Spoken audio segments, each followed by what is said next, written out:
Class 8 बजे तक start हो जाना चाहिए।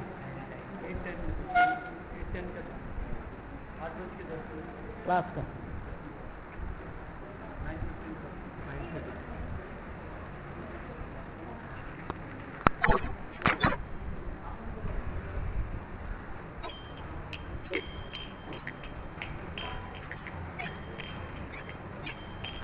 जय राधा माधव कुंज बिहारी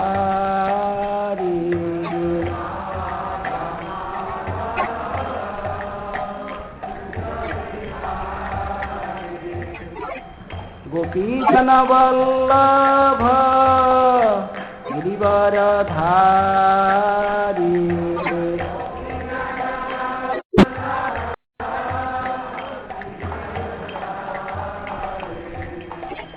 यशोदानंदन ब्रज जन रंजन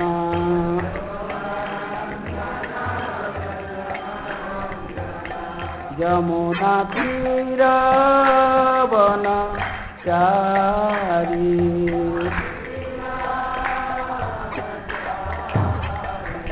जय राधा माधव कुंज बिहारी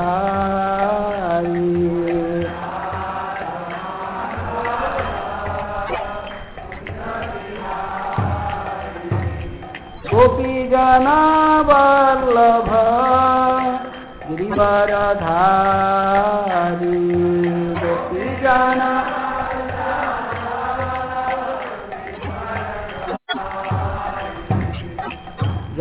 यशोदानंदन ब्रज जन रंजन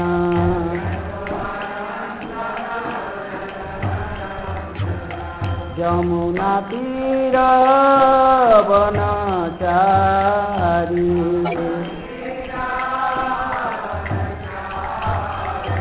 जय राधा माधव कुंज बिहारी जय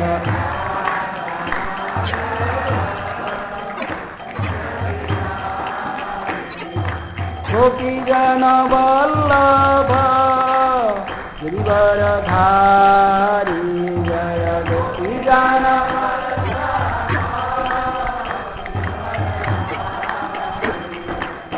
यशोदानंदन ब्रज जन रंजन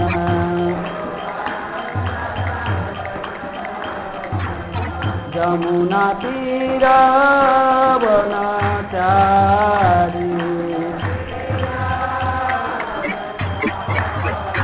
जय राधा माधव कुंज बिहारी जय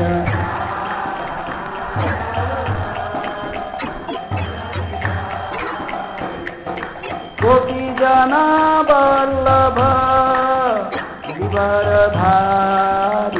जय गोपी जन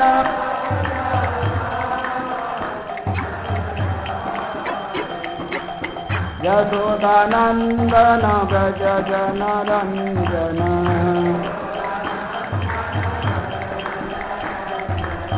यमुना तीर वनचारी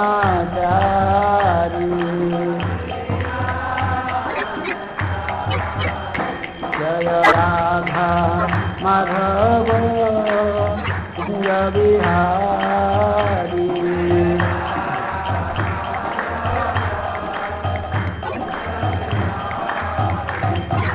गोपी जन वल्लभ गिरिवरधारी जय गोपी जन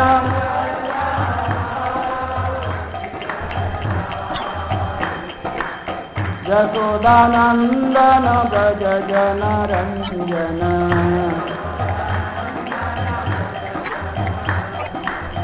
यमुना तीर वनचारी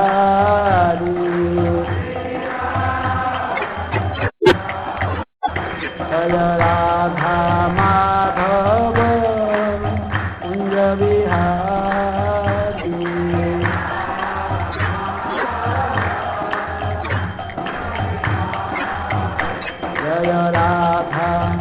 माधव कुंज बिहारी जय।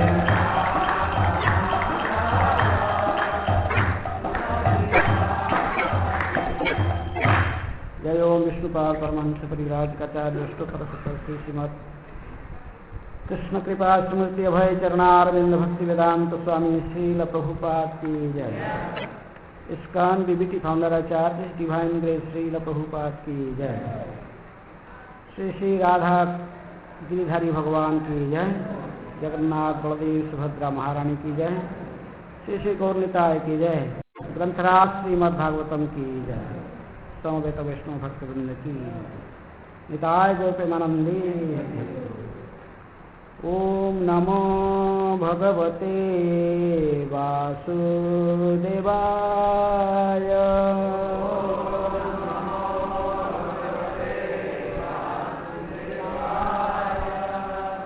ओम नमः भगवते वासुदेवाय।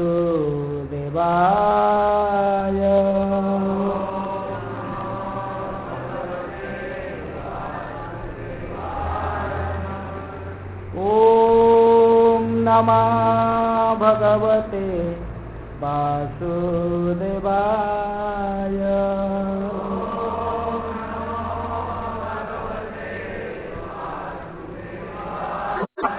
नारायणं नमस्कृत्य नरं चैव नरोत्तमं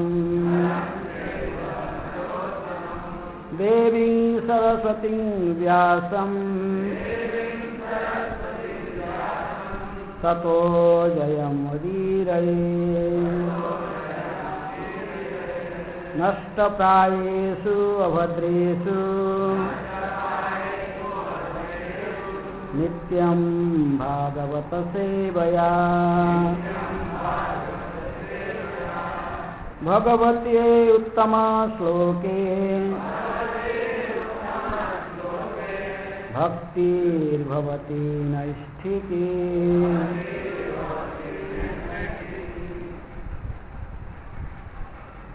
श्रीमद् भागवतम से नवम स्कंद अध्याय 15 भगवान का अयोध्यावतार परशुराम। आज इसे अध्याय के प्रारंभ हो रहा है। पहला 4 श्लोक में कोई तात्पर्य नहीं है। 5 श्लोक, छठा 5 और 6 दोनों एक साथ में, उसमें तात्पर्य प्रभुपाद जी के थोड़े से हैं। इसलिए मैं स्वयं पढ़ रहा हूँ, खुद पढ़ रहा हूँ कि 4 नंबर 5 नंबर श्लोक तक, बाद में 6 नंबर आवृत्ति करेंगे। श्री बादरायणीरुवाच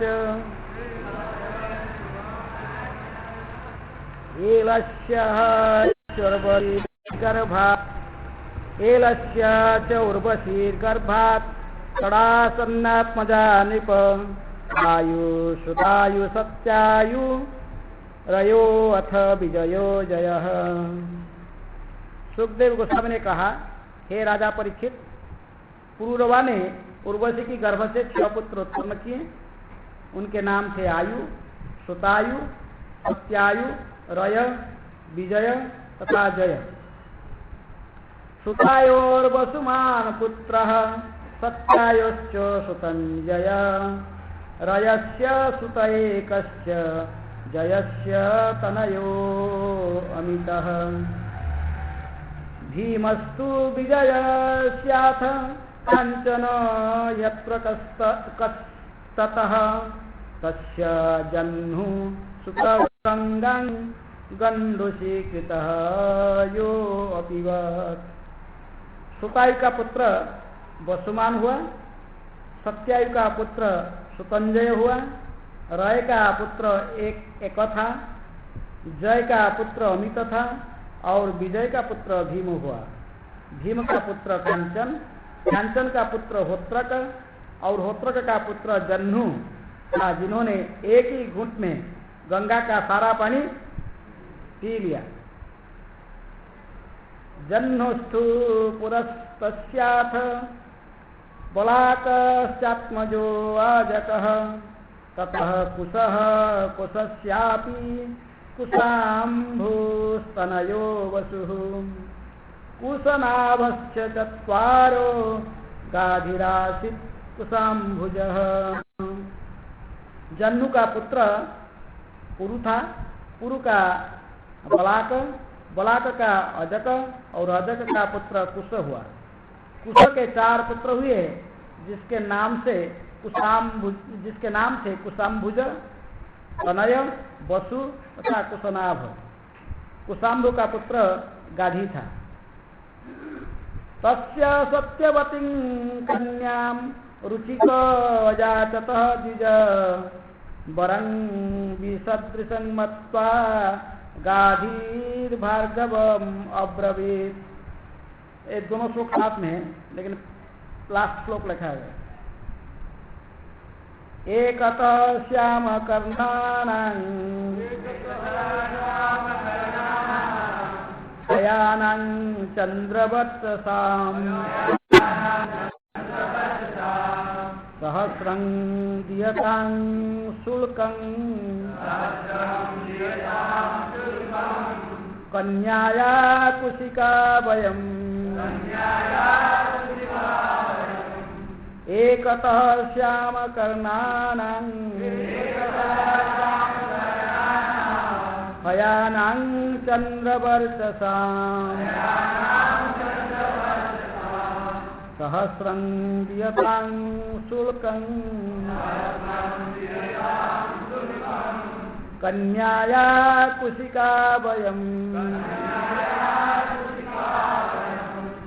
एकतः श्याम कर्णानां हयानां चंद्रवर्चसां सहस्रं दीयतां शुल्कं कन्याया कुशिका वयम्। एकतः श्याम कर्णानां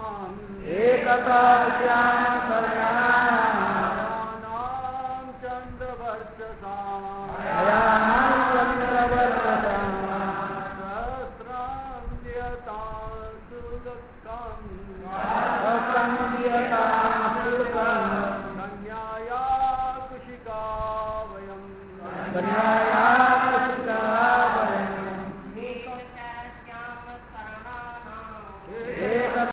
श्याम कर्णानां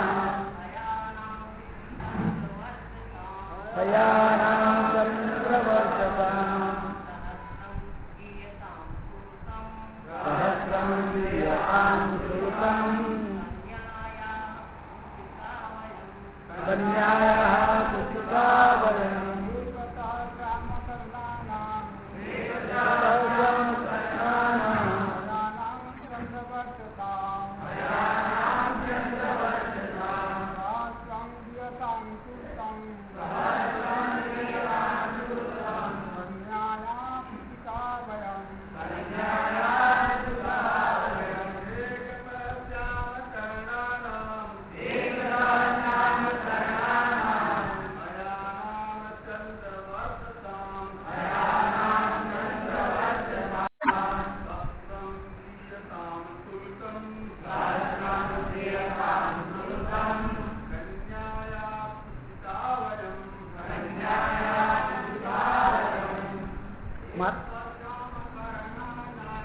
एकतः श्याम कर्णानां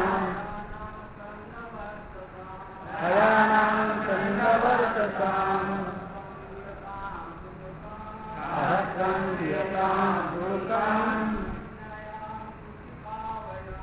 कन्याया कुशिका वयम्।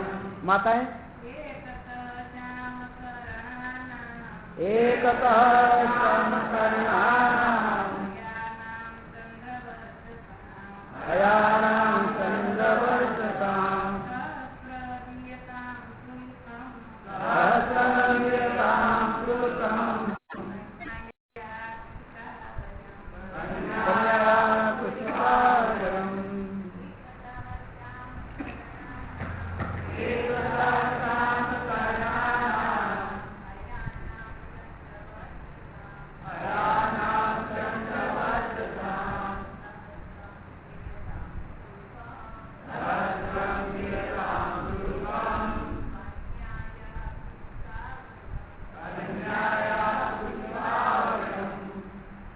तो ये दोनों श्लोक 5 और 6 के अनुवाद एक साथ में हैं।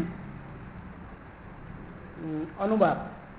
गाधी के एक पुत्री थी जिसका नाम सत्यवती था, जिससे विवाह करने के लिए रुचिक नामक ब्रह्मर्षि ने राजा से विनती की, किंतु राजा गाधी ने इस ब्रह्मर्षि का अपनी पुत्री के लिए अयोग्य पति समझकर उससे कहा, महोदय, मैं कुशवंशी हूँ, क्योंकि हम लोग राजसी क्षत्रिय हैं, अतएव आपको मेरी पुत्री के लिए कुछ दहेज देना होगा। अतः आप कम से कम 1000 ऐसे घोड़े लाएं जो चांदनी के तरह उज्जवल हों और जिनके एक उल्टा या सीधा काला कान हो। तात्पर्य, राजा गाधी का पुत्र विश्वामित्र हुआ, जो ब्राह्मण तथा क्षत्रिय का मिश्रित रूप था। विश्वामित्र ने ब्रह्मर्षि का पद प्राप्त किया। रुचिक मुनि के साथ सत्यवती का विवाह होने से उनका जो पुत्र होगा वह क्षत्रिय होगा। राजा गाधी ने कहा कि वह अपनी पुत्री की शादी तभी कर सकता है जब उसकी यह असाधारण मांग पूरी हो जाए। ओम अज्ञानातिमिरान्धस्य ज्ञानाञ्जनशलाकया चक्षुरुन्मीलितं येन तस्मै श्रीगुरुवे नमः। श्रीचैतन्यमनोभीष्टं स्थापितं जनभूतले स्वयं रूप कदा मह्यं ददाति स्वपदान्तिकम्। वन्देऽहं श्रीगुरुः श्रीयुतपदकमलं श्रीगुरून् वैष्णवांश्च श्रीरूपं साग्रजातं सहगण रघुनाथामितं तं सजीवं साद्वैतं सावधूतं परिजनसहितं कृष्ण चैतन्यदेवं श्रीराधा कृष्णपदां सहगणा ललिता श्रीविशाखान्वितांश्च। नमो विष्णुपादाय विष्णुपृष्ठाय भूतले श्रीमते भक्तिवेदान्त स्वामीनिति नामिने। नमस्ते सारस्वते देवे गौरवाणी प्रचारिणे निर्विशेषः शून्यवादी पाश्चात्यदेशतारिणी। नमः वदान्याय कृष्णप्रेम प्रदायते कृष्णाय कृष्ण चैतन्य नामिने गौरतिते नमः। हे कृष्ण करुणा सिंधु दीनबंधु जगत्पते गोपेश गोपिका कांत राधा कांत नमस्ते। तप्त कांचन गौरांगी राधे वृंदावनेश्वरी वृषभानुसुते देवी प्रणमामि हरिप्रिये। वाञ्छाकल्पतरुभ्यश्च कृपा सिन्धुभ्येव च पतितानां पावनेभ्यो वैष्णवेभ्यो नमो नमः। श्रीकृष्ण चैतन्य प्रभु नित्यानंद श्री अद्वैत गदाधर श्रीवासादि गौरभक्तवृंद। हरे कृष्णा कृष्णा कृष्णा हरे हरे हरे राम राम राम हरे हरे।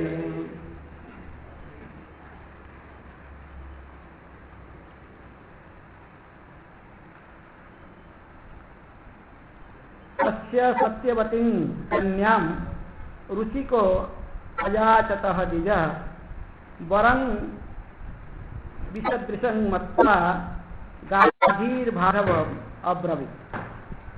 एकतः श्याम कर्णानां हयानां चंद्र वर्चसां सहस्रं जियतां शुल्कं कन्याया कुशिका वयम। गाधी के एक पुत्री थी जिसका नाम सत्यवती था, जिससे विवाह करने के लिए रुचिक नामक ब्रह्मर्षि ने राजा से बेनती की, किंतु राजा गाधी ने इस ब्रह्मर्षि को अपनी पुत्री के लिए अयोग्य पति समझकर उससे कहा, महोदय मैं कुशवंशी हूँ, क्योंकि हम लोग राजसी क्षत्रिय है, अतएव आपको मेरी पुत्री के लिए कुछ दहेज देना होगा। अतः आप कम से कम 1000 ऐसे घोड़े लाएं जो चांदनी की तरह उज्जवल हो और जिनके एक उल्टा या सीधा काला कान हो, एक कान काला हो।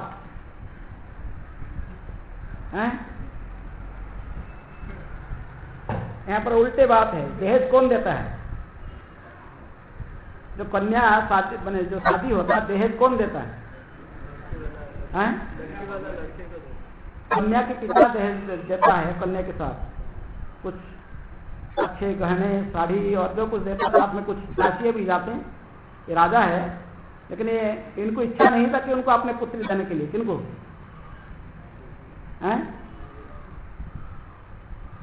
रुचिक मुनि को, जो चाहते थे उनकी कन्या को शादी करने के लिए। जैसे पहले भी एक ऐसा व्यक्ति मथुरा में रहते थे, वो भी जमुना जल में तपस्या करते थे वृंदावन में। वो सौभरी मुनि, सौभरी मुनि का आश्रम आज भी है।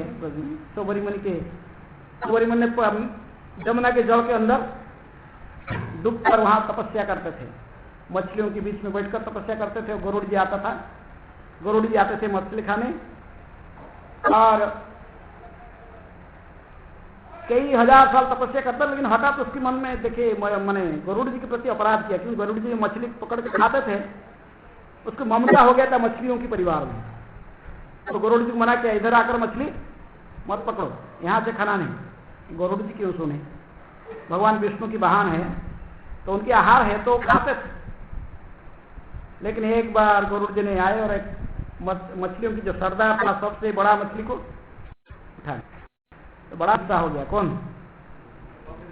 सौभरी मुनि। गुस्सा होकर कहे कि तुम चाहे विष्णु की वाहन क्यों न हो, लेकिन यदि दोबारा तुम्हें यहाँ पर आकर मछली पकड़ेगा, तेरा मृत्यु हो जाएगा। गरुड़ जी वैसे चाहते तो सबको टाल सकते थे, लेकिन क्योंकि वो महान भक्त तथा भगवान विष्णु की ही नाम था, इनको कैसे मृत्यु हो सकता है। लेकिन सम्मान देने के लिए ऋषि को, ब्राह्मण को, तो उन्होंने छोड़ दिया था उस स्थान आने के। लेकिन गरुड़ के चरण में जो अपराध किए, उसकी परिणाम भोगना पड़ा। किनको? सौभरी मुनि को। तो मछलियों के ऊपर ममता हो गया था, और मछलियों के बीच में देखिए एक जो संभोग देखकर, जो पुरुष मछली और मादा मछली दोनों में संभोग देखकर, संभोग करते मछली को देखकर उनके मन में भी इच्छा प्रकट हो गया। वैष्णव अपराध का ये सबसे पहला जब कोई व्यक्ति वैष्णव अपराध करता है, अपराध करने पर तुरंत संसार को भोगने की इच्छा प्रकट हो जाएगी। सौभरी मुनि कितने दिनों से तपस्या करते थे पानी के अंदर, कभी कई हजार साल बीत गया था, कुछ नहीं हो रहा था। लेकिन आज अपराध के गरुड़ जी की जैसे महान वैष्णव को साधारण समझकर उनको अभिशाप देना शुरू कर दी।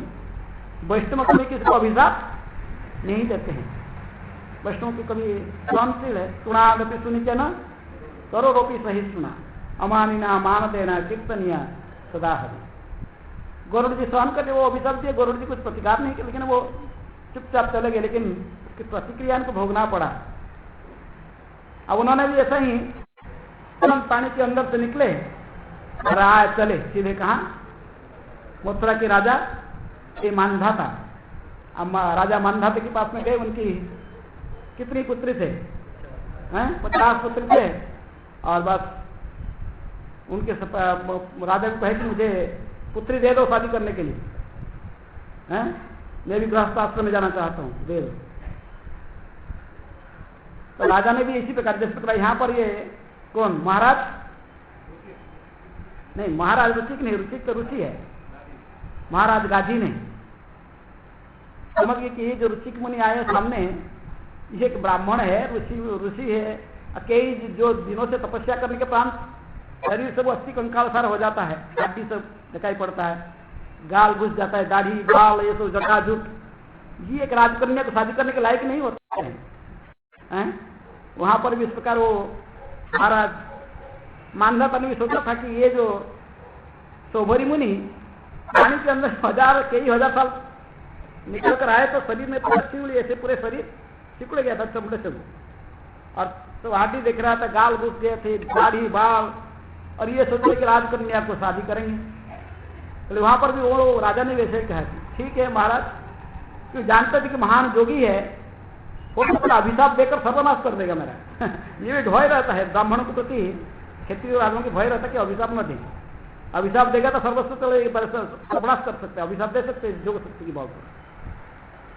तो इसलिए उन्होंने कहा था कि हमारे 50 लड़की हैं, आप अंदर में जाइए, यदि कोई लड़की आपको स्वेच्छा से आपको शादी कर लेगा तो सही है, मैंने कुछ मना नहीं करता हूँ, लेकिन क्या कर सकता हूँ, वो अपने अपना इच्छा है स्वेच्छा से शादी करने का, पति को चुनने का, तो आप जाइए अंदर में, जो आपको चुन लेगा। लेकिन उनकी भाव को समझ गए थे कौन? तो भरी मुनि। राजा क्या कहना चाहता था, उनकी लड़की को शादी करने के लायक में नहीं हुई सोच रहा है, अर्थात तो उसके मनोभाव को सोचकर उन्होंने योग शक्ति में ऐसा ही सुंदर पुरुष का रूप बनाए हैं, जिसको देखकर वो अंदर में जो प्रवेश किए तो सारे 50 की 50 लड़के उनको शादी करने के लिए तैयार हो गए, झगड़ने लगे, वो वापस में लड़ाई हो गया कन्याओं की। वो बोला कि नहीं, ये पुरुष मेरे के लिए है, मेरे पति मेरे लायक पति है, मैं इसके साथ शादी करूंगा। दूसरे बोलते नहीं तुम हटो, तो परस्पर में झगड़ गए, सारे 50 करने 50 को 50 उनको शादी कर लिए, पति रूपी में पालन कर, क्योंकि उनके पास में विशेष शक्ति होता है। लेकिन उसी प्रकार यहाँ पर रुचि के मुनि जब आकर उनके सामने उनको महाराज गाजी के सामने अपनी इच्छा को व्यक्त करते हैं, उनकी एक बहुत सुंदर कन्या थी, किनकी? महाराज गाजी के। तस्य सत्यवती कन्याम, क्या कन्या का नाम क्या था? सत्यवती। और सत्यवती उसको रुचि को अजात दीजा, ब्राह्मण रुचिक मुनि ने आकर कहे कि तुम्हारे जो कन्या है सत्यवती, मुझे दान कर दो। कन्या दान किया जाता है, कन्या को दान करते हैं, पितृ दत्त कन्या है।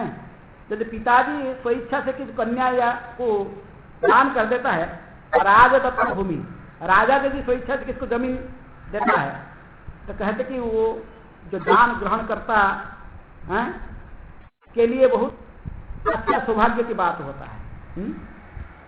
कन्या को पिताजी अपने स्वेच्छा से दान करना चाहिए, और राजा स्वेच्छा से किसी प्रजा को भूमि देना चाहिए। इसे ऋषि के मुनि ने जाकर मांगे, दान दो, तुम्हारा जो कन्या है मुझे दो, क्योंकि मेरे मन में अभी इच्छा प्रकट हुई गृहस्थ आश्रम में प्रवेश करने के लिए।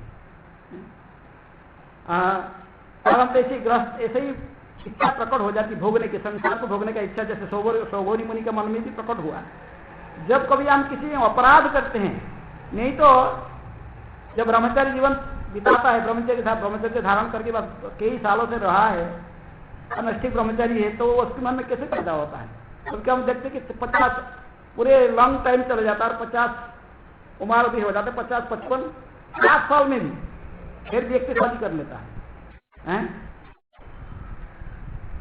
संग दोष तथा कहीं ना कहीं मैंने किसी के चरण में अपराध होता है। हम जो किसी गृहस्थों को चर्चा करते हैं, निंदा करते हैं, तो वो गृहस्थाश्रम है, अपने पत्नी के साथ बच्चों के साथ देखकर हमारे मन में कुछ अहंकार आ जाता है, उनको निंदा करना शुरू करते हैं, उनकी चर्चा करना शुरू करते हैं। ब्रह्मचर्य के काम नहीं गृहस्थों की चर्चा करें, गृहस्थ अपने पता कैसे रहता है घर में, पत्नियों के साथ में, बच्चों के साथ में, उसकी तरफ देखना बा उनकी चर्चा करना, इसका काम नहीं है।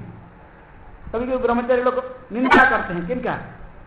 गृहस्थों की, गृहस्थाश्रम, गृहस्थ को निंदा करना ये क्या है, और उनको कुछ भी मन में से बुरे भावना लाते, उनको गृहस्थ देखना नहीं, हम तो उनकी तरफ देखेंगे नहीं, चले उसके तरफ दूसरे तरफ। बात तो वैष्णव के अवश्य उनको ब्रह्मचारी को गृहस्थों के साथ ज्यादा मिलजुल करना है, शास्त्र के निर्देशन के आधार पर जैसे तरह बचना चाहिए, लेकिन साथ साथ वैष्णव सदाचार के आधार पर व्यवहार सही रखें, बातचीत करना, कोई प्रणाम करने, वैष्णव जो प्रणाम कर रहा है आपको भी प्रणाम करना। तो इस प्रकार जब आप नहीं करते हैं ये वैष्णव अपराध हो जाता है, तभी फिर शादी करने की इच्छा प्रकट हो जाती है। गृहस्थ जीवन, हमें भी गृहस्थ में प्रवेश करना है। देखते हैं कि ये गृहस्थ लोग जो है कितने आनंद में रहते, सोचने फिर लगेगा कितने आनंद में, बहुत सुंदर फ्लैट है, पत्नी है, बच्चे हैं, बैंक बैलेंस है, कहीं भी चाहते तो कार में आपने घूमते हैं, कहीं भी चले जाते हैं, आपकी इच्छा हो गया गांधी जयंती जैसे कहीं भी घूमे। तो ये सब देखते देखते मन में इच्छा प्रकट होती। जब हम इनकी निंदा करना चाहते हैं, उनके कमियां को देखना चाहते, फिर आस्ते आस्ते वही व्यक्ति जो गृहस्थ में निंदा करता है वही गृहस्थ बनी जाता है बात में। तो इसलिए हमें सतर्क रहना चाहिए कि किसी की निंदा न करें, अपांग निंदा नाम अपराध के सबसे बड़ा अपराध है। ये नहीं कि कोई भेष पहनने से कोई ब्रह्मचारी भेष पा, कोई गृहस्थ ऐसे भेष के अनुसार कोई संत कहा जाता है, कोई सन्यासी। चैतन्य महाप्रभु ने कहे कि गोपी भरतो कमलयो दास दासानु दासानु दासानु दासानु 10,000 टाइम रिड्यूस्ड मोर। वैष्णव तो कोई भी हो सकता है, इसमें किसी वर्ण आश्रम की कुछ लेना देना नहीं है। तो इसको जानते हुए हमें बड़े दैन्यता के साथ रहना चाहिए, नहीं तो हमें भी कभी अपराध कर बैठेंगे किसी वैष्णव के चरण में, फिर हमारी भी ऐसे गति होगा, फिर संसार को भोगने की इच्छा प्रकट हो जाता है। संसार में भोगने कितने बड़े जोगी होने से योग शक्ति के माध्यम से कोई लस्टी डिजायर को कंट्रोल नहीं कर सकता है। ये जो शत्रु है, काल जैसे हम भी चर्चा किए थे कि ये जो शत्रु है ये किसी की बस में नहीं होता है। विश्वामित्र इतने बड़े जोगी है, वो भी महान जोगी था, लेकिन मैंने कहा कि थोड़ा घुंघरू शब्द से ही बस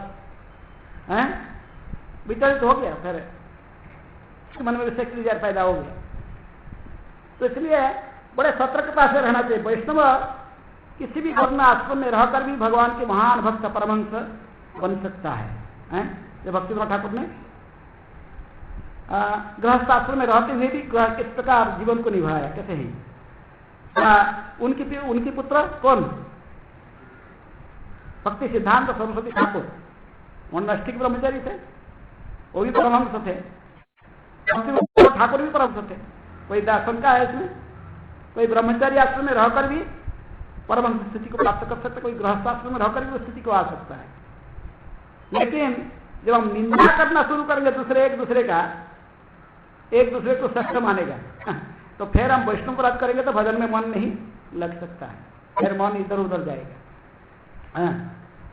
तो इसलिए सभी आश्रम अच्छा है, लेकिन हम उसी आश्रम में रहकर हमारा जो असली कर्तव्य है भगवान की भक्ति करना, ये आश्रम का अर्थ क्या?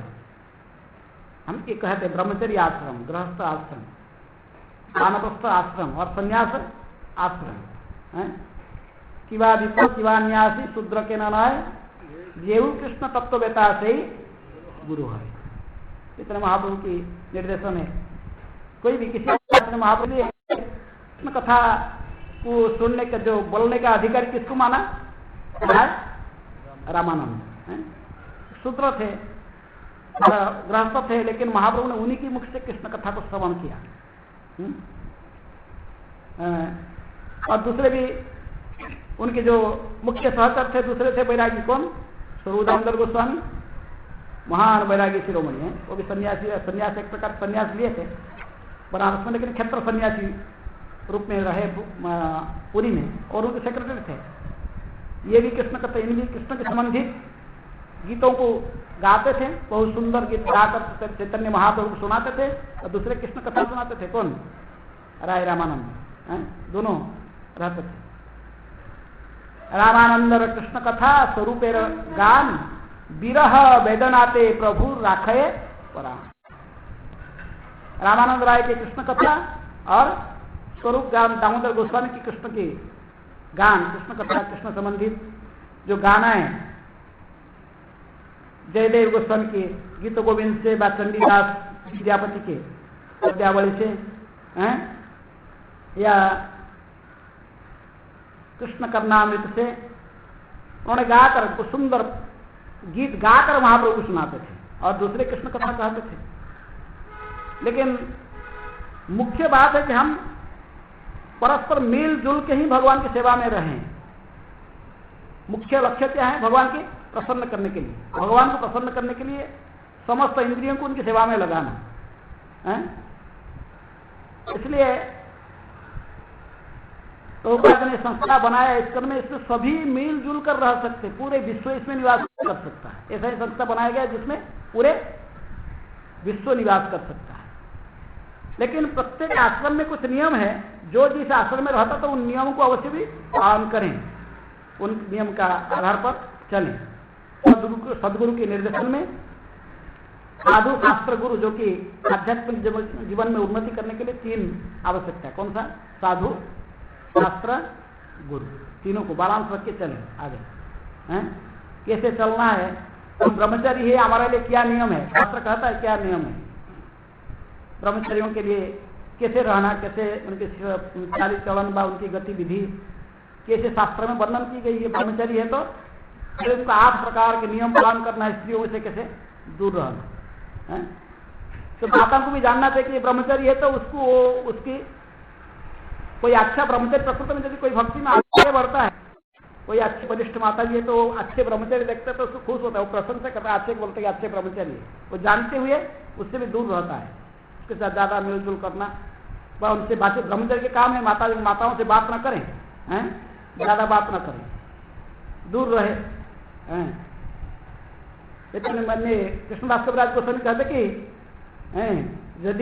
यदि प्रीति रखी बारे चाहो गौरांग रसने छोटा हरिदास कथा थाके जेन मने। एक वैरागी व्यक्ति के लिए महाप्रभु ने कितने स्ट्रिक्ट है, उसको ध्यान में सब समय चिंतन करो, उसको सोचो। छोटा हरिदास की कथा, चैतन्य महाप्रभु लीला में 2 हरिदास आते, एक ब्रह्म हरिदास रामाचार्य हरिदास ठाकुर और दूसरा छोटा हरिदास। छोटा हरिदास भी क्षेत्र सन्यासी थे, रहते थे, महाप्रभु के पास में आते थे, शाम को कुछ गीत गाकर सुनाते थे। कुछ भी वो भी बहुत अच्छा गायक थे, गाने में बड़े सुनिपुण थे, और वो आते थे शाम को कुछ गाकर भी महाप्रभु सुनाते थे, उनकी सेवा था। लेकिन एक बार वो पुरी में और एक वैष्णव रहते थे, उनके नाम था भगवान आचार्य, वो भी महान वैष्णव। कृष्ण लीला में वो 12 गोपाल में से एक गोपाल माने जाते, साक्ष्य रस के भक्त थे और नित्य सिद्ध पार्षद थे गौरांग महाप्रभु के। इसलिए महाप्रभु को कभी कभी वो अपने घर में खाने के लिए, प्रसाद के लिए बुलाते थे, स्वयं कुकिंग करके बुलाते थे। महाप्रभु उनकी निमंत्रण रक्षा करके जाते थे उनके घर में खाने के लिए। तो एक बार भगवान आचार्य को इन्वाइट किया चैतन्य महाप्रभु को, और लेकिन छोटा हरिदास को बुलाया था थोड़ा आकर आसिस्ट करने के लिए, कुकिंग में थोड़ा मदद करने के लिए। छोटा हरिदास गए उनको मदद करने, लेकिन इन्होंने देखा कि अपने घर में अच्छी क्वालिटी के चावल नहीं है। और अच्छे क्वालिटी के चावल कहां पर है? महाप्रभु की अनन्य भक्त जब और एक भक्तिमती माता जी थी, उनकी नाम थी माधवी दासी। पूरी में गौरांग महाप्रभु की जितने भी भक्त रहते हैं वो उनमें 3.5 अंतरंग माने जाते थे। दामोदर गोस्वामी, राय रामानंद, सिक्की माइती के बहन माधवी दासी। माधवी दासी भी बहुत उन्नत भक्तिमती स्त्री थी, वैष्णवी थी। इसकी पूर्व लीला में, कृष्ण लीला में वो राधा रानी की दासी थी, सर्वेंट, बहुत उन्नति, बहुत नित्य सिद्ध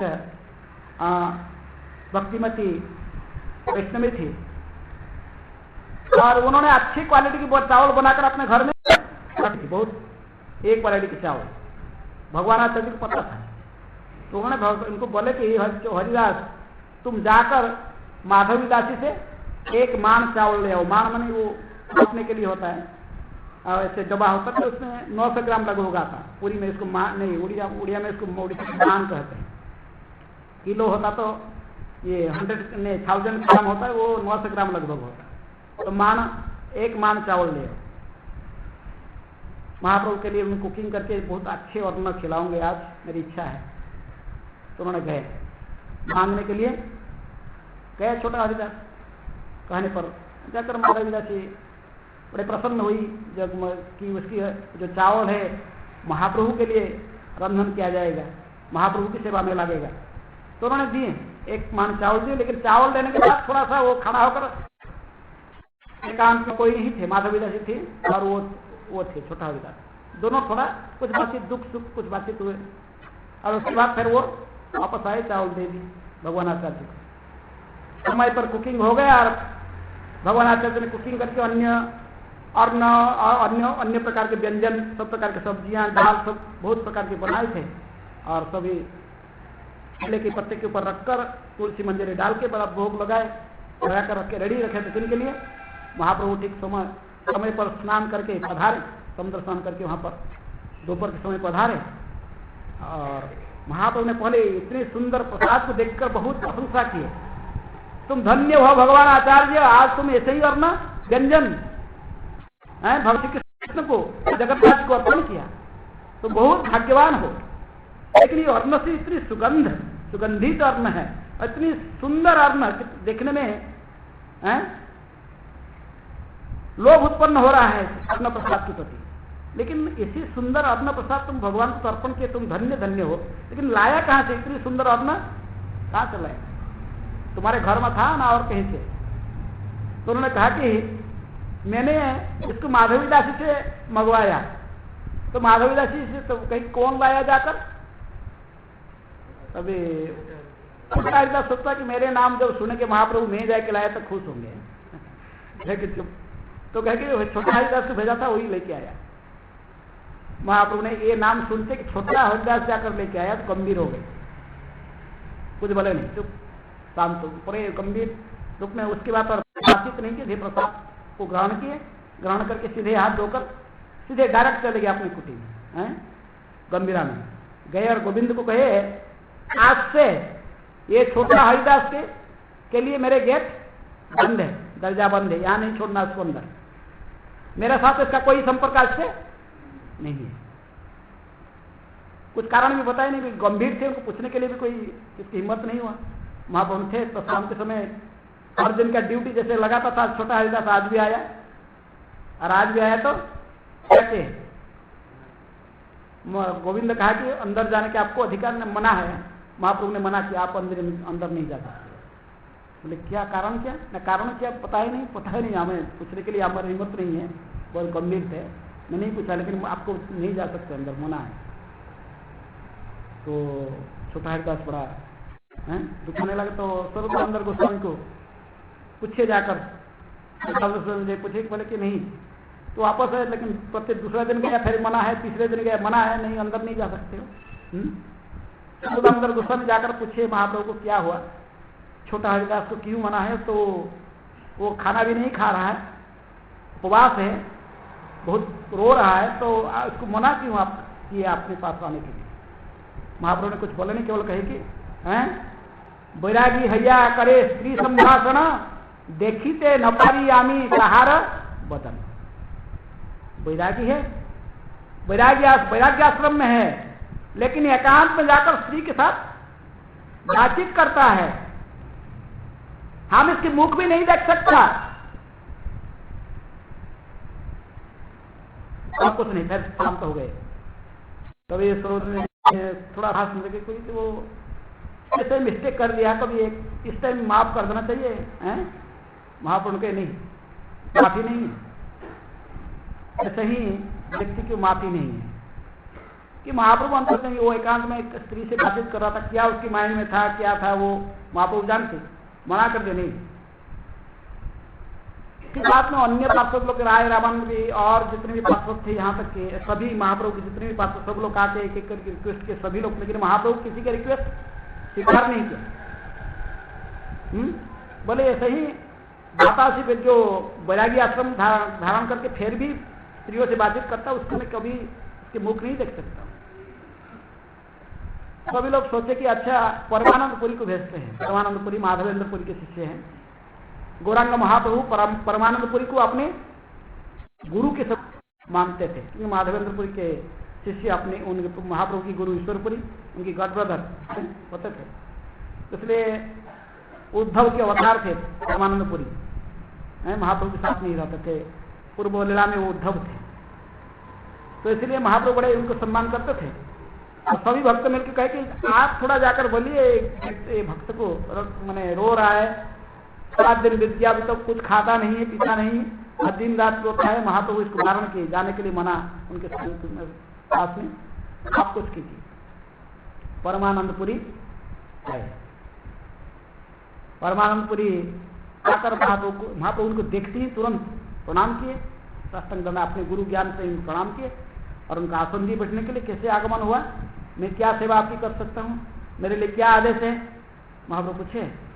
तो उन्होंने कहा कि ये सारे सभी भक्त मिलकर मुझे आपके पास में भेजा है, जितने भी वैष्णव पुरी में सभी वैष्णव मिलकर मुझे आपके पास भेजे हैं। तो छोटा हरिदास का जो केस है, आप कृपा करके इस टाइम इसको क्षमा कर दीजिए, बेचारा बहुत पश्चाताप कर रहा है, बहुत रो रहा है, खाना पीना भी छोड़ दिया है।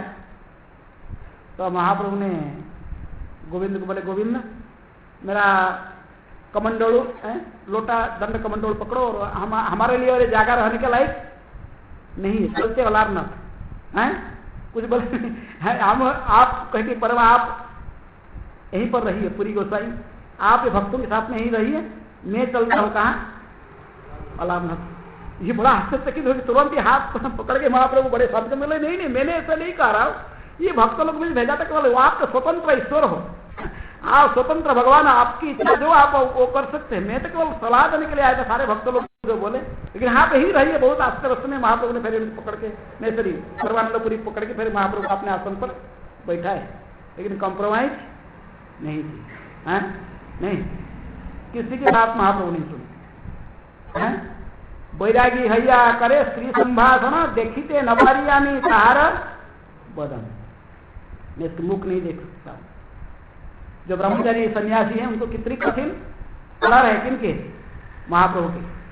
चैतन्य महाप्रभु स्वयं भगवान थे, लेकिन माताएं जाते थे तो उनको कैसे प्रणाम करते थे, कितने दूर से, लगभग 20 हाथ दूर से, 20 हाथ दूर से माता बात करना तो दूसरी बात है।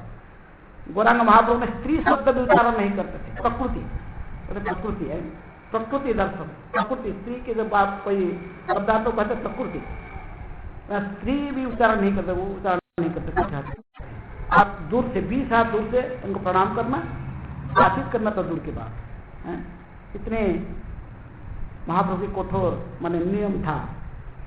यदि कोई सन्यासी है, कोई ब्रह्मचारी है, कितनी कठोर नैष्ठिक ब्रह्मचारी जो है, जो व्रत ले रखा है कि जीवन में वो नैष्ठिक ब्रह्मचारी रहेगा, भगवान की भक्ति में संपूर्ण जीवन को समर्पण करेगा, काय मनो वाक्य में भगवत सेवा में संपूर्ण ये जीवन को उत्सर्ग कर देगा। वो श्लोक महाप्रभु ने कहते थे, निष्किंचनस्य भगवत भजन मुखस्य पारंपरम जिगिमिशर भवसागरस्य संदर्शनम विषयीनाम अथ जोषिताम च हा हंत हंत विषभक्षण अभी साधु असाधु असाधु साधु नहीं है। एक बार घर बार सब छोड़ दिया है, अब सब छोड़कर भगवान को भजन करने के लिए सब छोड़ के आ गया। और ऐसे ही निष्किंचन भजन करने के लिए जो व्यक्ति सब कुछ छोड़ त्याग दिया था, दोबारा फिर सुंदरसनम विषयी व्यक्ति की संग किया और जो सीता स्त्री की संग करने लगा, तो उस व्यक्ति को तो जहर खाकर शरीर त्याग देना था। वो साधु नहीं है, वो असाधु है। ये महाप्रभु के नियम है ब्रह्मचारियों के प्रति। ब्रह्मचारी को बड़ा कठिन, विशेष रूप में जो नैष्ठिक ब्रह्मचारी रहना चाहता सन्यासी आश्रम में बड़े कड़क नियम है उनके लिए। लेकिन गृहस्थ जो है, गृहस्थों के लिए भी नियम है महाप्रभु के। जो गृहस्थ थे, सर्व भट्टाचार्य गृहस्थ थे, रामानंद राय गृहस्थ थे, महान वैष्णव वो भी महाप्रभु के जो पार्षद है। तो लेकिन महाप्रभु उनके लिए कुछ अलग नियम रखे, लेकिन वो गृहस्थ आश्रम में रहने पर भी ये नहीं कि हम स्त्री के साथ संग कभी भी करें। मैथुन के लिए, केवल मैथुन आनंद लेने के लिए स्त्री संभव नहीं है। गृहस्थ आश्रम केवल एक कृष्ण भावना भावी संतान को जन्म देने के लिए, गर्भाधान संस्कार के सारे नियम को ठीक ठीक से पालन करना। उसमें बता गया कैसे गर्भाधान संस्कार होता है। तेरा मेरा काजी क्या करेगा, तेरा मेरा राजी क्या करेगा काजी, जब स्कूल चल रहा ना, वो वैदिक संस्कृति नहीं है। पितृदत्त कन्या, पिताजी दान करना चाहिए कन्या को। तो ऋषि मुनि की इच्छा हुआ तो आकर प्रार्थना कर रहे हैं, आप करके आपका कन्या मुझे दान कीजिए। ये नहीं कि वो गुप्त प्रभाव से इधर से उधर से इसको पढ़ाने के लिए कोशिश करने लगे। किसको? कन्या को। ये जोगी है, उनके पास में कई सिद्धियां हैं, कोई सिद्धियां है, कोई जो जोगी होते हैं उनके सारी सिद्धियां रहती है, अष्ट सिद्धि नवनिधि सब जानते। तो चाहते तो किसी तंत्र मंत्र सिद्धि के माध्यम से किसी कन्या को भी आयत कर लेंगे, लेकिन वो ऐसा नहीं किया। वो आए अपने उनके पिताजी के पास में प्रार्थना कर रहे, कृपा करके आपकी जो एक पुत्री है सत्यवती, मुझे दान कीजिए, मैं इसको अपने पत्नी रूप में स्वीकार करना चाहता हूँ। ये रीति है। कन्या को स्वेच्छा से उनके पिताजी माताजी दान करें, किसी योग्य पात्र देखकर उसको दान दें, पितृदत्त कन्या। इसलिए ये नियम नहीं चलना चाहिए, तेरा मेरा राजी क्या करेगा राजी, यही से ब्रेक हो गया नियम। प्रारंभ से वो देखने लगे दोनों को परस्पर केवल डिजाइन में एक दूसरे में आकर्षित होते हैं। आकर्षित होने के बाद तो वो तो फिर लव लेटर लिखेंगे, ये बोलेगा तुम चंद्रमुख है, तुम चंद्रमुखी है, बहुत कुछ सुंदर पत्र लिखेगा, कितनी कल्पना जल्पना चलेगा। और पहले तो चंद्रमुखी, शादी करने के बाद फिर वही सूर्यमुखी हो जाती है। अब एक दो बच्चे होने के बाद फिर ज्वालामुखी बन जाती है। फिर झगड़े चलता है, कितना डिमांड है उसके, आएगी ये चाहिए वो चाहिए वो चाहिए, वो बेचारा परिश्रम कर करके धन कमाएगा लाएगा हैं। इसलिए प्रभुपाद ने कहते थे कि ये जो है स्त्री और धन दोनों ये कैसे हैं, दिल्ली की लड्डू जैसे हैं। दिल्ली की लड्डू क्या, मैं तो पता नहीं, लेकिन प्रभुपाद कहते कि दिल्ली की लड्डू जो है वो पछताता, जो नहीं खाया वो भी पछताता। लेक्चर में कहते हैं, मैं सुना कि ये कहीं सुना, लेकिन प्रभुपाद ने कहते लेक्चर में कहते प्रभुपाद, दिल्ली का लड्डू जो खाया वो पछताता, जो नहीं खाया वो भी पछताता है। स्त्री और धन जिसके पास में है वो भी बेचारा दुखी है। शादी कर लिया था और कितनी डिमांड स्त्री की बढ़ रहा है तो और उस डिमांड को पूर्ण नहीं कर पा रहा, फिर वो ज्वालामुखी बन रही है। और यहाँ से जो नहीं है वो सोच रहा है कि मेरे को यदि मिल जाएगा, धन और स्त्री मिल जाएगा, मैं बड़ा सुखी बन जाऊंगा। भूल जाते हैं साइन बोर्ड, भगवान ने जिन्होंने सृष्टि किया इस संसार को सृष्टि करने के प्रांत वहां पर एक बोर्ड लगाया। क्या बोर्ड लगाया है? दुखालयम अश्वासतम अनित्यम असुखलोकम। ये बोर्ड देखने भूल जाते हैं हम लोग। संसार में आ गए, हमारा कर्म के अनुଯାयी आ गए इसी मनुष्य शरीर में, किसी भी शरीर लेकर, लेकिन बोर्ड देखना भूल जाते हैं। संसार में प्रवेश करने के समय में गेट में ही बोर्ड लगा गया, ये जो संसार है, भगवान कहे कि ये जो संसार है जहां पर जा रहे हो आप लोग, अंदर में जा रहे, इसका स्वभाव क्या देख लो, इसकी नेचर क्या है। इसमें जाकर दुख की, आप यदि सुख की खोज करोगे सुख नहीं मिलने वाला। क्या मिलने वाला है? दुख है, दुखालयम। और ये शाश्वत नहीं है, अश्वासत संसार है, भूतता भूतता प्रणीयते। इसी प्रकार तुमको जो शरीर मिला ये भी शाश्वत नहीं है, इसका भी नष्ट होने वाला, ये भी नष्ट हो जाएगा। तो इसको देखते हुए जानते हुए हम जानना चाहिए कि जीवन का लक्ष्य प्रकृति में क्या है, कैसे इससे निकलना। इसमें जकड़ के रहना के लिए नहीं, इसके अंदर से निकालना कैसे। किसी आश्रम में हम रहते हैं, इससे कैसे निकालना ही हमारा नीति होना चाहिए, कैसे इसका अंदर से निकल जाए। तो इसलिए गृहस्थों के लिए भी आदर्श सीखना चाहिए महान आचार्यों से, उनको भी महाजन को दिखना चाहिए।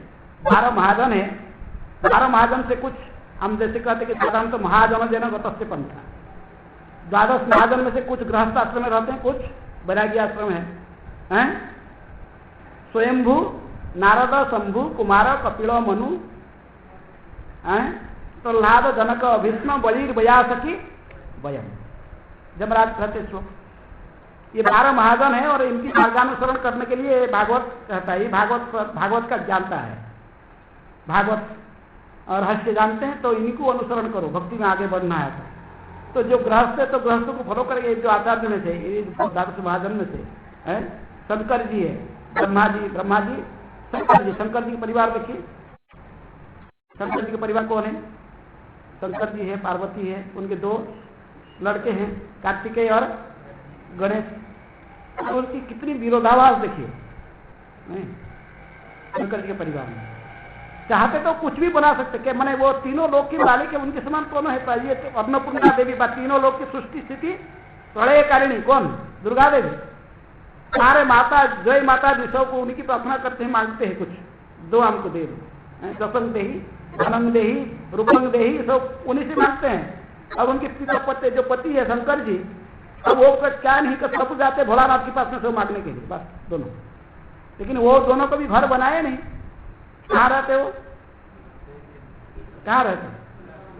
केस मथन वैष्णवानंद तथा शंभु, भागवत कहता है वैष्णवानंद तथा शंभु। कहीं रहते बस वृक्ष के नीचे रहते, कैलाश में कहीं भी जाते, बस कोई घर भी नहीं बनाया। एक बार पार्वती ने बहुत कुछ कहा कि देखो पतिदेव एक घर तो मकान तो बनाओ, हमारा एक मकान नहीं है, पुत्र जो हो गए पुत्रों को लेकर कैसे रहेंगे? ऐसे ही वो एकले थे तो भी दो पुत्र हो गए हैं, और फैमिली को रखने में थोड़ा थोड़ा घर बार बनाएंगे।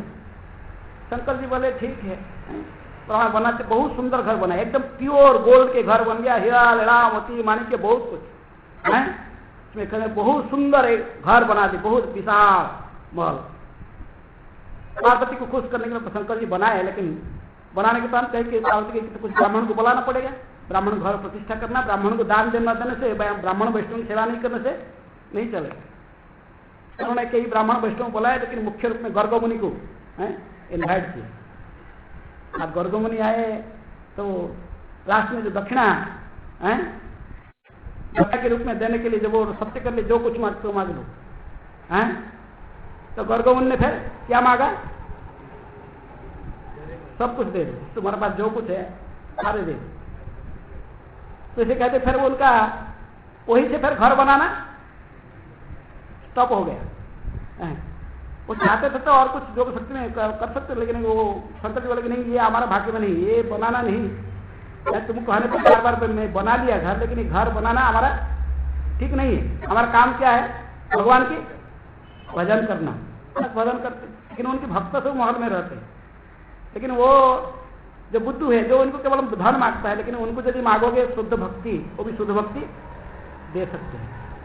गोपिया लोग ने प्रार्थना करते थे, कात्यायनी की पूजन करते थे, और वो उनको दूसरे कुछ मांगते थे। कात्यायनी महामाये महायोगिनी अधीश्वरी नंद गोपोतन देवी पति में सुरते ममा, मेरा पति बना दो इनको, हमारा पति बना दो नंद गोप लाला को। शंकर जी का मैंने ये प्रचेता लोग शंकर जी को प्रसन्न किए, मैंने अपने जो बीच में मिल जुल कर रहे, भातृभाव मैंने एक साथ में रहे, लेकिन परस्पर में स्नेह भाव था। पिताजी के आदेश को पालन करते, कोई झगड़ते नहीं, शांत भाव से रहते थे और भगवान की धुन में थे। इसको देखकर शंकर जी बड़ा कृपालु हो गए हैं, वॉलंटियर ले आ गए, उनकी स्पिरिचुअल मास्टर बन गए और इनको भक्ति सिखाया, शुद्ध कृष्ण भक्ति सिखाया, रुद्र गीत गाने सिखाए। अब आप वही वैष्णवी वैष्णवानंद यथा शंभु, वैष्णवी में भी वही पार्वती महान है, तो उन्हीं की कृपा से हम महाप्रसाद खा रहे हैं। महाप्रसाद संसार में भी नहीं था, उन्हीं की कृपा से आया। किनकी कृपा से? पार्वती की कृपा से। वो दूसरा कहानी है। किस प्रकार पूरी प्रसाद है, महाप्रसाद जगन्नाथ की महाप्रसाद कृष्ण पधार, विमला देवी बैठे पीछे हैं, विमला प्रसाद, विमला जी का प्रसाद खाकर भक्ति सिद्धांत सरस्वती ठाकुर के नाम रखे थे उनके पिताजी, क्या? विमला प्रसाद। इस प्रकार परिवार देखिए उनकी, मैं कह रहा था कि उनके परिवार का किसे आकर शंकर जी बैठे तो उनके गले में सांप है, उनकी वाहन बैल है, पार्वती है तो वो सिंह वाहिनी है, बाघ शेर या सिंह बैठे वाहनी के उसमें, अरे एक दूसरे को खाने दोनों मुख करके बैठे। शंकर जी बैठे, शंकर जी के चरण में बैल बैठा और पार्वती के चरण में सिंह बैठे। एक दूसरे को खाना खाने का है, फिर खा रहा है कोई किसको, कोई शत्रुता नहीं है, बड़े मित्र भाव से बैठे। और इसे उनके पुत्र है, एक पुत्र गणेश की वाहन क्या है? चूहा। शंकर जी गले में सांप खाता है, किसको खाता है? चूहा को खाता है, वो नहीं खा, बस बोलते हैं सांप है, लेकिन इधर दूसरे लड़का का वाहन है कौन? मयूर। मयूर उसको खाने वाला है, किसको? सांप को खा रहा हो। बड़े शांत भाव से ऐसे परिवार में सब विरुद्धाभास होते हुए भी कितने शांत में रहते, क्योंकि सारे कृष्ण की भक्ति करते हैं। अभी कृष्ण भक्त होने के कारण उनकी हिंसा भाव को छोड़ दिए, बस। अभी हरे कृष्ण कृष्ण कृष्ण हरे हरे, हरे राम राम राम हरे हरे। तो घर में रहकर आप भी जैसे वैष्णव बनोगे इस प्रकार है, निष्किंचन वैष्णव, घर में रहकर भी निमित्त सोचो, घर अपने मत सोचो, घर आपके नहीं है, घर किसका है? कृष्ण का। कितने दिन रहोगे घर में? मानस देह देह जो किछु मोरो अर्पिलु तो या पदे नंद किशोर, मैं सब कुछ आपके चरण में अर्पण कर दिया, मेरा कुछ नहीं प्रभु, ये सब कुछ आपका है, हैं? ये भावना को अपना ही गृहस्थ जीवन में होकर रहने और समझना चाहिए कि घर जो कुछ संपत्ति मुझे मिला है ये सब कृष्ण का ही है, मैं भी कृष्ण की दास हूं, मेरे पत्नी भी कृष्ण की दासी है, ये पुत्र सब जो बच्चे सब है ये भी कृष्ण की सेवक है, हैं? ये सारे जीवात्मा है। इसी दृष्टि से देखिए, दैहिक शरीर की दृष्टि से नहीं, इस संबंध केवल ड्रामा पार्टी बना हुआ है। कितने दिन रहोगे संसार में? ड्रामा में एक्टिंग करके जो जो जिसका एक्टिंग खत्म हो गया वो जाएगा ऊपर, हैं? जिसकी एक्टिंग खत्म हो गया ऊपर जाएगा, तो कोई रुक सकेगा? इसको नहीं रुकेगा। तो इसलिए मोह को संसार में रहकर भी ये मोह से ग्रस्त नहीं होना चाहिए, हैं?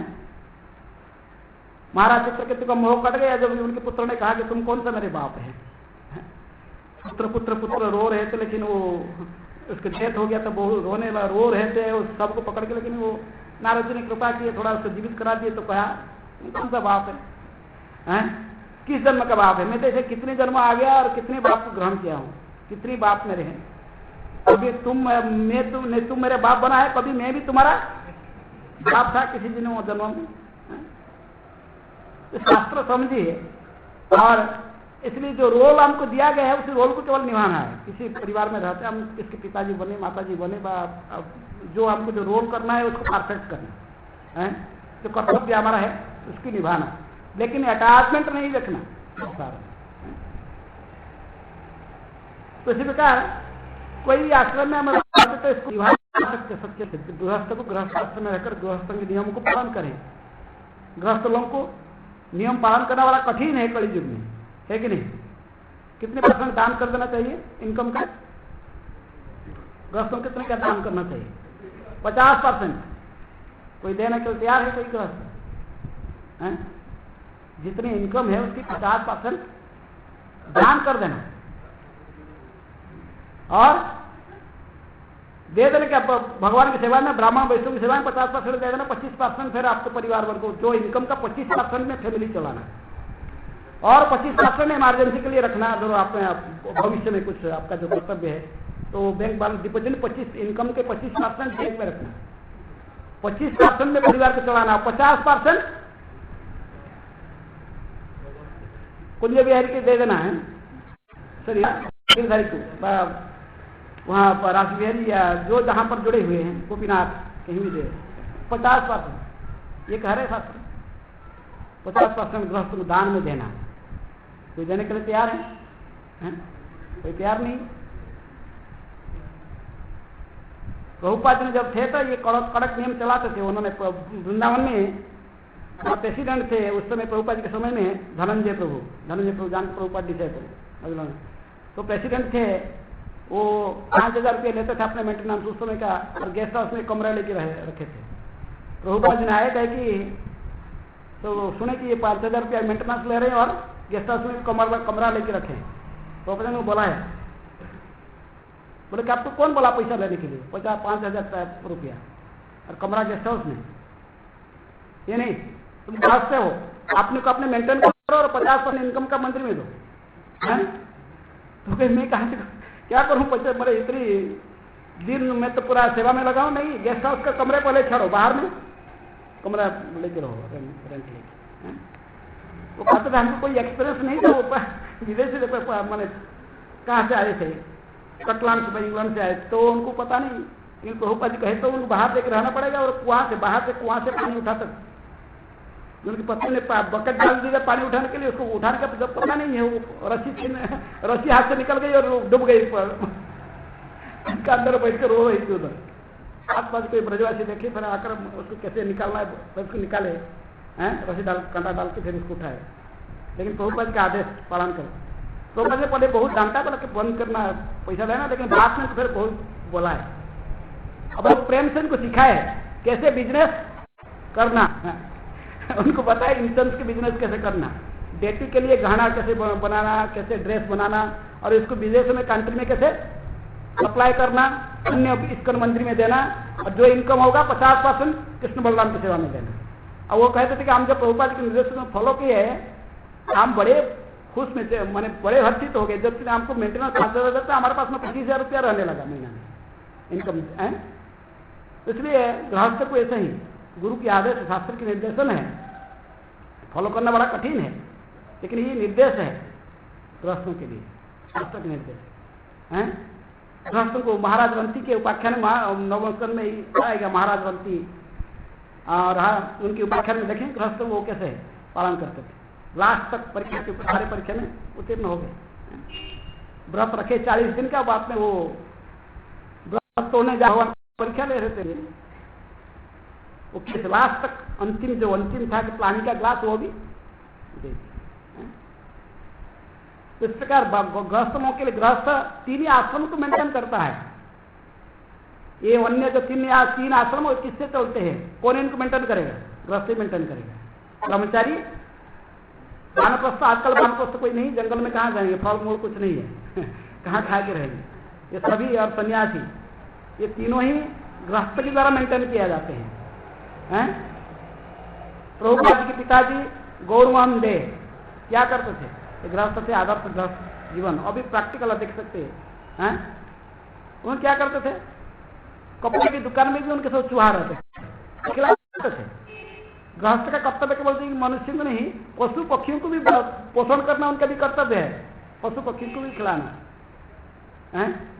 तो चूहा उनके कपड़े की दुकान में रहते थे, और दूसरे व्यवसायी लोग देखकर हैरान हो जाते थे, क्या है देखती है, कोई चूहा को रखता है, चूहा को भगाते नहीं थे। दूसरे लोग तो पकड़े के पकड़ते, कोई विष दे देता था खाने के साथ मारने के लिए, चूहा को पकड़ने के लिए। प्रभुपाद जी पिताजी चूहा के लिए भी रखते थे, बर्तन लाते थे, उसमें टुकड़े टुकड़े रोटी करके दूध डाल के आओ आओ आओ आओ आओ, अरे चूहा आते थे, खाते थे।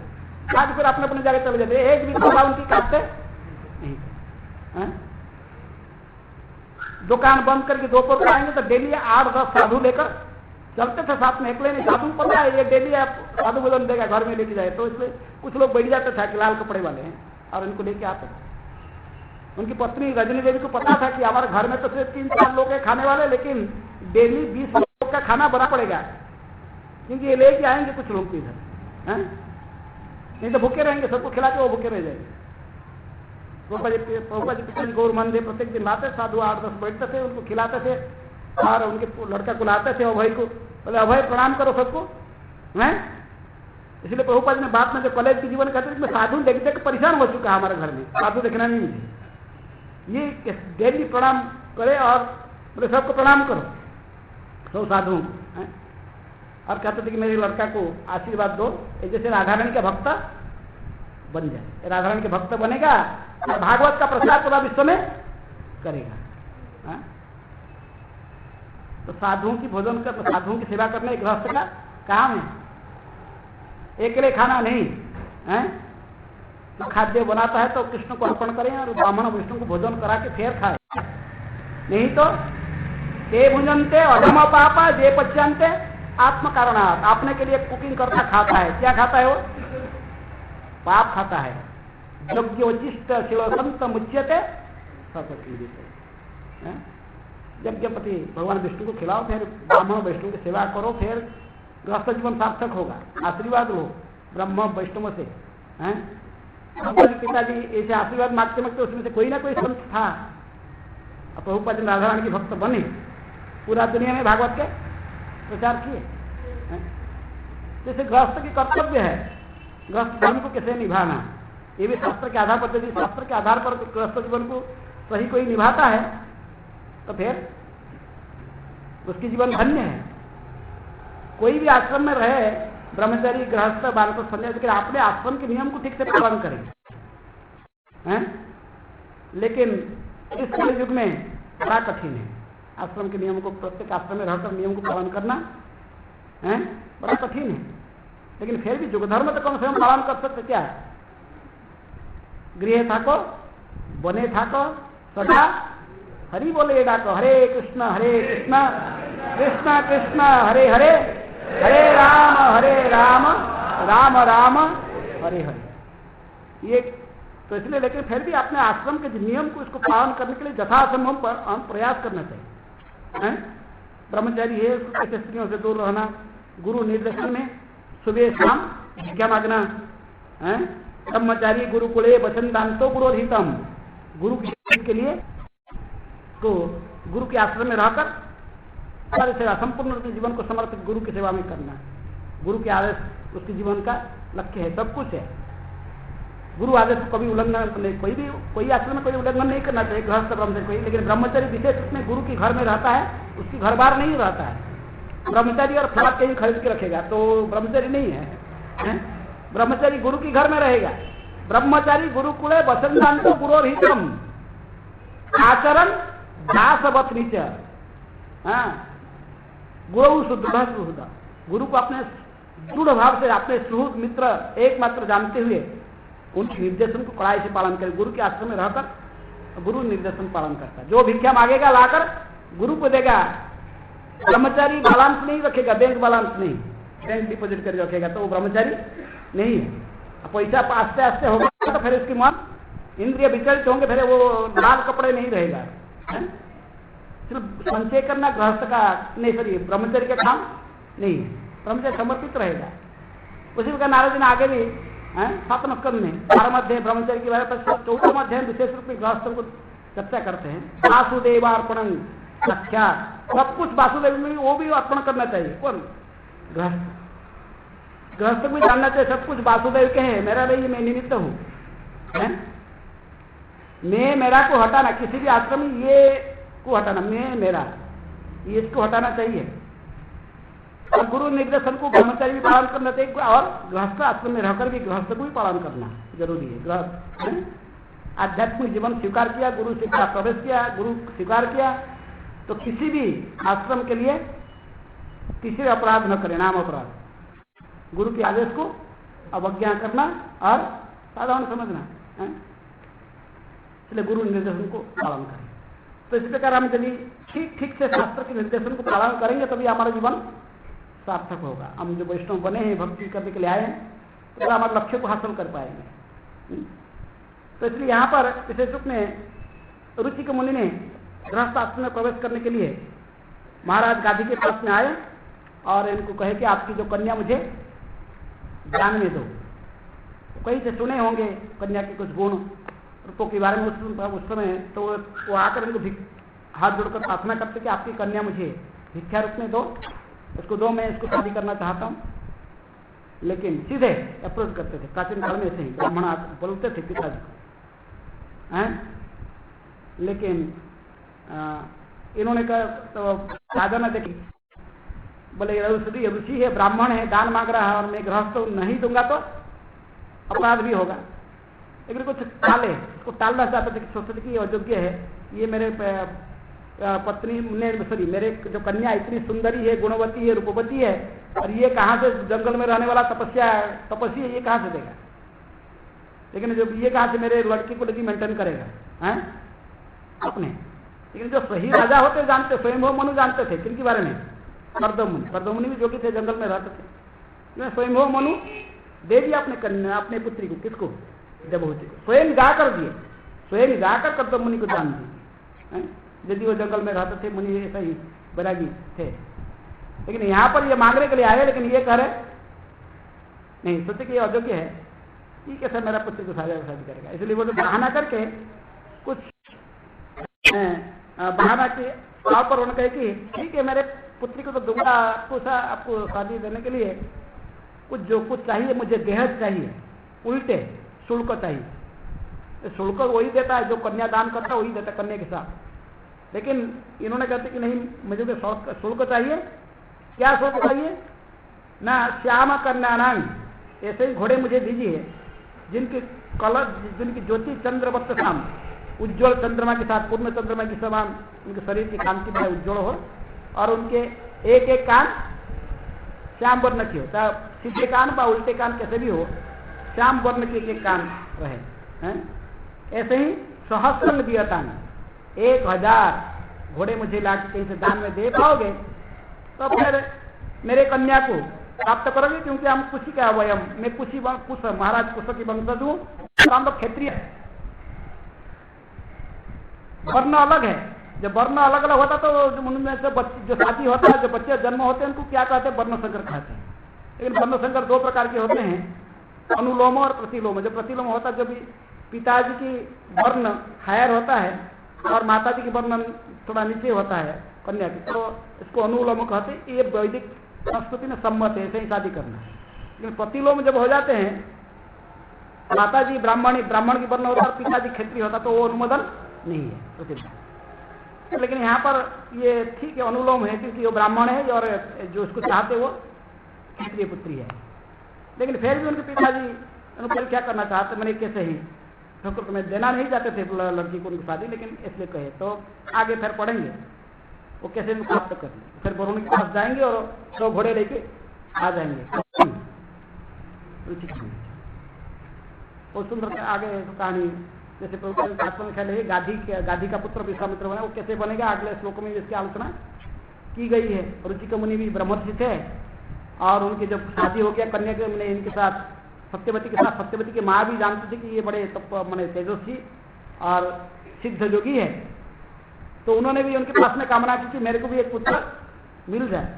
और कन्या भी चाहती, मैंने सत्यवती भी चाहती थी पुत्रवती होने, इसलिए रुचिक मुनि ने यज्ञ करके 2 चरु बनाए, एक उनकी माँ के लिए, सास के लिए, और उनके पत्नी के लिए। लेकिन उनकी पत्नी ने, जो रानी ने सोची कि ये जो पति होता है अपने क्या पत्नी के प्रति विशेष स्नेह रखती है, तो इसलिए जो मेरे पुत्री के लिए जो चरु बनाए ये ऋषि, जरूर इसका कुछ ज्यादा महत्व है। तो इसलिए वो जो ऋषि मुनि ने चरु बनाकर फिर चले गए स्नान करने के लिए गंगा में, तो इन्होंने कहे कि तो माँ ने कहा कि तेरा चरु मुझे दे और मेरा तू ले दे, और माँ कह दे तो बेटी दे दी। लेकिन उन्होंने इस प्रकार चरु बनाए थे। जो चरु उनके लिए था कि महाराज गाधी की पत्नी के व उनके सास का, जो ऋषि मुनि के सास के लिए था, तो वो एक चरु बना गया था कि उसको खाने से ब्राह्मण स्वभाव वाले पुत्र जन्म होगा, क्योंकि क्षत्रिय स्वभाव वाले पुत्र जन्म होगा। तो क्षत्रिय थे महाराज गाधी, और उन्होंने अपने पत्नी के लिए ऐसे ही चरु बनाई थी कि उसको खाने से फिर क्या होगा, ब्राह्मण स्वभाव वाले पुत्र जन्म होगा। लेकिन जो एक्सचेंज हो गया फिर उल्टे हो गए। इसकी चर्चा आगे श्लोक में की जाती है, आगे फिर आलोचना करेंगे किस प्रकार वो फिर ऋषि मुनि के जो ऋषि मुनि आकर जो सुने, उन्होंने बड़े क्रोधित हुए। उनको कहे कि तुम्हारा पुत्र जो बहुत बड़े घोर क्षत्रिय बनेगा, हैं, बहुत मारधर करेगा, लोगों को बहुत मर्डर करेगा, ये करेगा, बहुत क्रोधित। तो उन्होंने शांत करे उसको, बड़े मीठे बात कही, कहते ठीक है तुम्हारा पुत्र नहीं हुआ था तो उसका पुत्र होगा। फिर ऋषि मुनि के पुत्र फिर जमदग्नि हुए। जमदग्नि की पुत्री पुत्र कौन बने? परशुराम। सारे जगत को 3 बार लिखते किए, यदि ब्राह्मण कुल में हुए तब भी। और महाराज गाधी के पुत्र हुए विश्वामित्र। तो इसकी वर्णन आगे श्लोकों में डिटेल की जाएगी। हरे कृष्ण। कोई प्रश्न है? हाँ, हैं?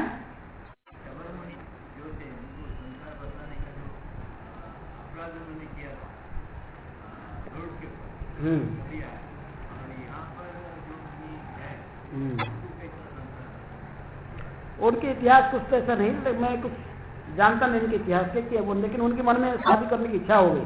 जोगी थे, कई सालों से तपस्या करते थे, लेकिन उनके मन में इच्छा हो गई कि गृहस्थाश्रम में प्रवेश करने का। ऐसे सभी लोग, कुछ लोग के मन में ऐसा ही इच्छा उत्पन्न होता है, कुछ ना कुछ प्रारब्ध रहता है। अजानवीर क्यों इच्छा करने, वो बेटे के प्रति क्यों प्रकट हो गया? नहीं, वो आसक्त हो गया। उसका इतिहास बता जाता पुराण में कि अजानवीर वो पूर्व जन्म में जो ब्रह्मचारी था, और एक नदी में स्नान करते करते इतने ज्यादा स्नान किया उसको तैरना नहीं आता, और पानी आगे बेहोश होकर नीचे अचेतन होकर मृत शरीर सबके समान पड़ा रहा, तो चेतना नहीं आ रहा था। बहुत प्रयास किए और सब गुरुजन लोग ने कुछ, बल्कि माँ पुत्र का माँ और कई लोग बोले कि इसको, वो लड़की थी उस गाँव की, तो उसको कि तुमने डॉक्टर कहा कि देखो ये लड़की यदि स्त्री यदि उसके शरीर को स्पर्श करे, जवान लड़का है, उसके अंग प्रत्यंग को स्पर्श करने से हो सकता है उसकी सेंसेस उत्तेजित होने, वो उठ सकता है। तो इसलिए स्कूल का कहे कि तुम थोड़ा इसके शरीर में हाथ रखो तो सिर में, तो आकर कहने पर, उनकी माता पिता कहने पर, गुरुजन कहने पर ऐसे की तो चेतना आ गया। लेकिन चेतना जब आ गया तो कहे कि तुम, मैं ब्रह्मचारी हूं, तुम एक स्त्री मेरे शरीर को क्यों स्पर्श किया? मैं अभिशाप देता हूं, तू बेस्यावृत्ति करो, तुम बेस्या बन जाओ, इस जन्म नहीं होगा तो अगला जन्म बनो। तो मेरा क्या दोष है? बिना कारण से मैं तो तुम्हारे गुरुजन का, पिता माता पिता की बात सुनकर तुम्हारे शरीर में ऐसे ही तुमको स्पर्श किया, तुम बिना कारण से मुझे अभिशाप दिया। यदि मैं बेस्या बन गया, तू मेरे प्रति आसक्त रहेगा, मैं आसक्त है मेरे तो कुछ कारण शब्द में कुछ कहानी इतिहास रख सके नहीं, इसके इतिहास क्या है मैं जानता नहीं, पर थोड़ा रिसर्च करना पड़ेगा। और उसी प्रकार भी बिल्वमंगल ठाकुर, इनकी पूर्व जन्म कहा जाता है। बिल्वमंगल ठाकुर वो क्या चिंतामणि बेस्या के प्रति क्यों आसक्त होता है, तो उसकी भी कहानी है। वो पहले जन्म में भी सन्यासी थे, लेकिन कुछ सन्यासी होते हुए भी स्मशान में बैठे रहे, मैंने बैठ के अपने भजन करते। लेकिन एक बार देखी कि राजपुत्री मर गया, राजा का लड़की, और राजा ने लेकर वो सारे लड़की के शरीर में सारे गहने, सब सोना हीरा लीला मती, तो गहना के साथ उसको दिखाड़ देकर जमीन के अंदर दे दिया। तो वो हंस रहे थे माया, बोले कि अरे देखो ये मर गया, इसका शव के ऊपर इतना गहना दे दिया, इसको ब्राह्मण वैष्णव को दान करने से क्या, तो ये सोना को लाकर बेच के कुछ अन्न भोजन बा कुछ इनको दान, ब्राह्मण वैष्णव दान करने से आता रहेगा। तो इसलिए वो चला जाएगा, तो सबको निकाल कर खुदाई करके जमीन को सबको सबसे फिर ग्रहणा से वो निकालने लगा। ग्रहण के लिए वो प्रेतात्मा था, उसके ऊपर आसक्त था शरीर में। ये कहा कि तुम क्या कर रहे हो, तुमको यदि सोना चाहिए, धन चाहिए, जाओ मेरे पिताजी को बोलो, वो जो खटिया मैं सो रहा था, खटिया के नीचे सोने के ईटा चार वो तुमको दे देगा, मुझे डिस्टर्ब मत करो। फिर वो रख दिया, फिर ले जाए वहां से ले आया चार सोना ईटा को, फिर बेच कर को तो कुछ दान धर्म किया है। लेकिन बाद में फिर कई दिनों बेचने बोले अभी तो प्रेतात्मा छोड़ के चला गया होगा शरीर को, अभी से उसको निकाल दो। दोबारा फिर गया, उस जात खुदाई किया, अब पूरा नंगे शरीर स्त्री का जो देखा तो प्रेतात्मा ने अभिशाप दिया। सन्यासी होकर नंगे स्त्री का शरीर देखा है, तो इसलिए तुम फिर आसक्त रहोगे अगला जन्म में, नेक्स्ट जन्म में स्त्री के प्रति, मेरे शरीर के प्रति। वही चिंतामणि बेस्या बन के आए तो फिर आसक्त रहे। तो कहानियां कुछ ना कुछ इसके प्रारब्ध, कुछ कहानियां रहता है। तो कैसे व्यक्ति संसार में फंसता है, संसार में फंस जाते हैं। ऐसे ही गृहस्थ जीवन सृष्टि के प्रारंभ से निंदनीय नहीं है गृहस्थ जीवन, लेकिन गृहस्थ जीवन में रहकर गृहस्थ धर्म को यदि फॉलो कर पाएगा है, इस कली युग, विशेष रूप से कली युग में बड़ा कठिन है। सादा जीवन उच्चा विचार, ब्रह्मचर्य का कोई चिंतन नहीं, घर मंदिर में रहा और यहाँ पर टाइम पर भोजन, उसको चिंता नहीं पड़ता पैसा कहाँ से आता है, पैसा कहाँ से, क्या करेगा, बस अपने नियम पालन किया, गुरु निर्देशन में जब किया, भागवत का ख्यातन किया, 9 बजे प्रसाद रेडी है उसके लिए, प्रसाद खाएगा, फिर अध्ययन करेगा, फिर प्रचार करेगा, बस उसकी गुरु निर्देशन में उसकी कोई समस्या नहीं। अब गृहस्थ कितने समस्या, गृहस्थ जाएगा, धन कहाँ मिलेगा, कहाँ धन मिलेगा, परिवार कैसे चलाएगा, चिंतन। मैं पवित्र सुनता था, एक व्यक्ति ने कहा था कि नहीं, आजकल जो हस्बैंड होते हैं प्रकृति में हंसता हुआ दिन है, पत्नी के पीछे चलते, बस को कोई स्टेशन में जाता होगा, देखोगे पति पत्नी दोनों हैं, लेकिन पत्नी केवल वो पकड़ी होगी क्या, बैग पकड़े चलते, पत्ते वो जो उसके पति होगा तो बच्चे को ऐसा पकड़ते होगा, फिर एक खिसकी बड़ा मुश्किल से जाता होगा। लेकिन कृष्ण भावना में ऐसा नहीं होता है। कृष्ण भावना स्त्रियाँ भी समझती है पति की प्रति उनके व्यवहार ठीक रहता है, लेकिन साधारण भौतिक जगत में ऐसा ही होता है। कृष्ण भावना में जब हम आए तो कोई भी आश्रम में रहे, लेकिन आश्रम में आने के बाद फिर आश्रम के नियम को फॉलो करे। परिवार नहीं चला पाया तो घर छोड़ के इमाम बैरागी बन जाएंगे, ये अनुमोदन नहीं किया गया। ये नहीं, परिवार शादी कर लिया, पत्नी स्वीकार कर लिया, अभी धन कमाने में बड़ा दिक्कत हो रहा है, पैसे तो परिवार चलाने में, बच्चे हो गए, स्कूल मेंटेन का है, तो इससे खर्चा नहीं, कभी मैं बैरागी बन जाऊंगा, ये रेकमेंड नहीं है।